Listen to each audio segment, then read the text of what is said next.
favor, no se vaya a intimidar ni se vaya a asustar. Es que está aquí, en la palabra. Y lo que está en la palabra, todo hijo e hija de Dios lo debe de conocer. Y usted dirá, pero todo eso puede suceder en una iglesia. Sí, y mucho más. Tenemos un enemigo sin misericordia, sin piedad, que se llama el diablo, Satanás. Y usted tiene que aprender a conocer las estrategias, las artimañas, los métodos del maligno para tratar de confundirlo, de sacarlo a usted, de sacarla a usted del propósito de Dios para la destrucción de su alma.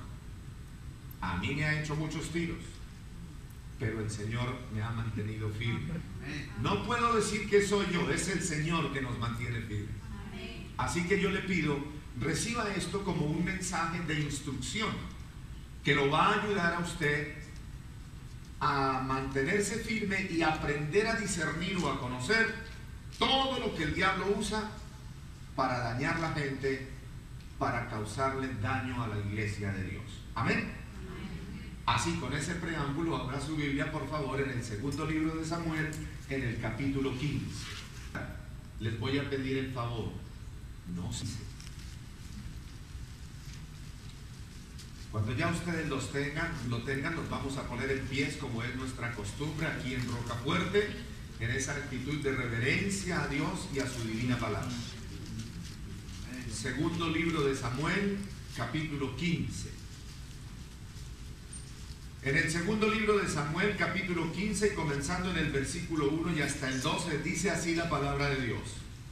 Aconteció después de esto que Absalón se hizo de carros y caballos y 50 hombres que corriesen delante de él. Y se levantaba Absalón de mañana y se ponía a un lado del camino, junto a la puerta, y a cualquiera que tenía pleito y venía al rey a juicio, Absalón le llamaba y le decía: ¿de qué ciudad eres? Y él respondía: tu siervo es de una de las tribus de Israel.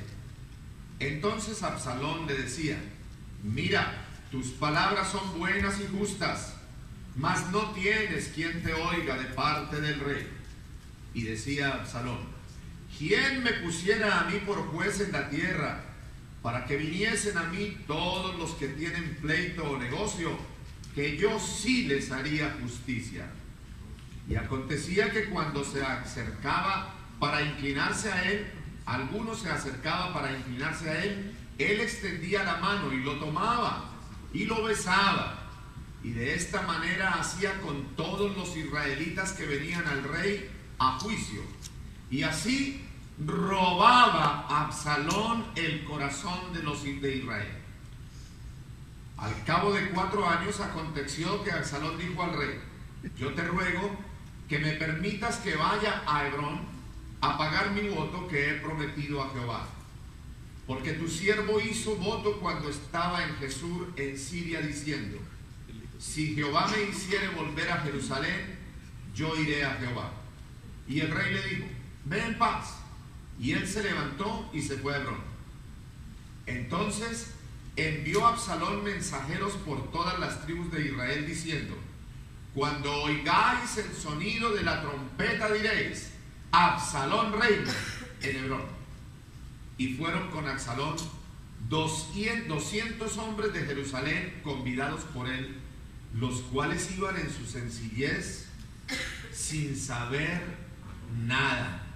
Y mientras Absalón ofrecía los sacrificios, llamó a Aitofel, gilonita, consejero de David de su ciudad de Gilo, y la conspiración se hizo poderosa y aumentaba el pueblo que seguía a Absalón. Padre, en el nombre de Cristo Jesús, yo te suplico que por el Espíritu Santo nos hables a todos, Padre, desde el más pequeño en días hasta el más avanzado en años, desde el más ingenuo, Señor, en el espíritu hasta el más maduro.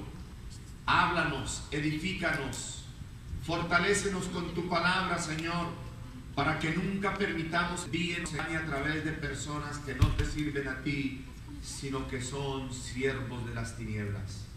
Guárdanos del mal, guárdanos de personas que no tienen misericordia, nos aman espíritu, alma y muestra a Dios que la maldad en el corazón del ser humano siempre ha existido en el ser humano desde el día que Adán y Eva pecó. Yo quiero decirles para comenzar que en los años de ministerio que el Señor nos ha permitido vivir con mi esposa, nos ha permitido conocer o nos ha permitido ver el corazón ya de muchas personas, y es terrible. En el corazón del ser humano se oculta mucha maldad. En el corazón del ser humano se ocultan muchas cosas que son ofensivas contra el cielo y contra Dios. Y el mensaje que yo traigo de parte de Dios y en el fundamento de la palabra tiene como propósito darles a conocer para que se puedan ustedes defender y puedan discernir los ataques del maligno, pero por sobre todo para que tomemos la decisión firme y determinante hoy en fe, en el nombre de Cristo, de sacar de nuestro corazón y de nuestra mente todo lo que es basura. Diga amén. No guardemos basura.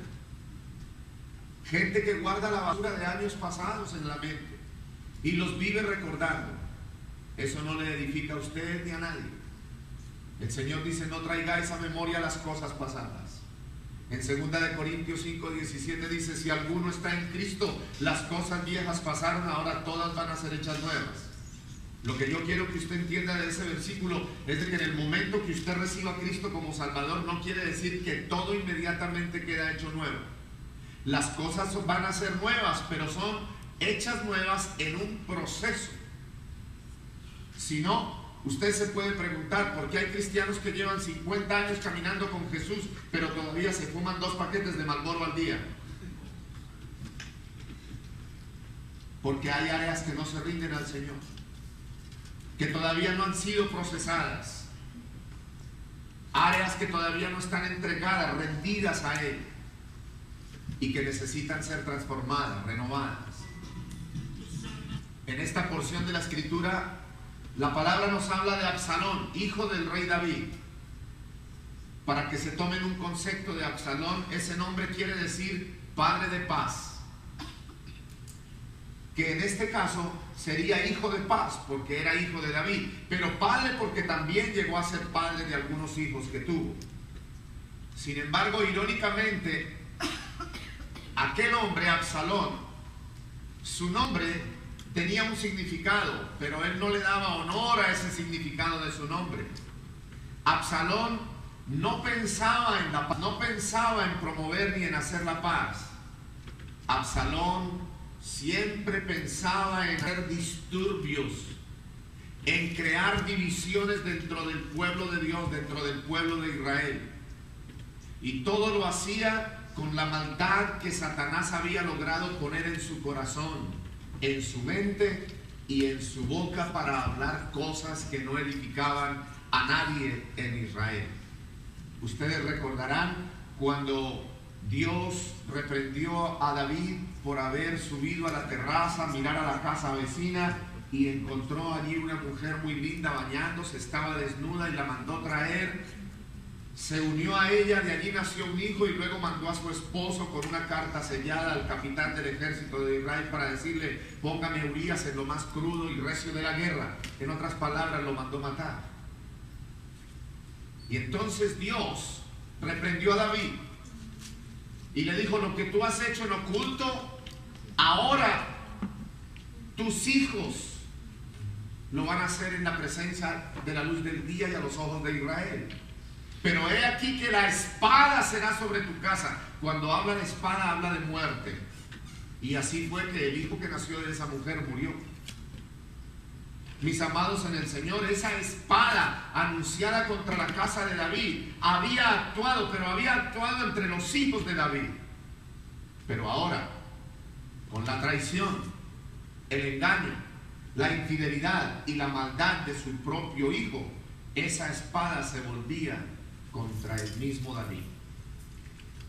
Aquí nosotros encontramos el relato de la rebelión, de la traición, de la conspiración de Satanás usando a David. En aquel tiempo Satanás conspiró contra Israel Hoy quiero decirles que Satanás conspira contra la iglesia de Dios alrededor de todas las naciones de la tierra. ¿Saben por qué? Porque en el libro de Apocalipsis capítulo 12 y versículo 12 la palabra de Dios dice: ay de vosotros, moradores de la tierra, porque el diablo ha descendido a vosotros con gran ira, no dice con ira, con gran ira, porque sabe que él tiene poco tiempo. Por eso está afligiendo tanto al pueblo de Dios. Por eso está tratando de destruir las iglesias.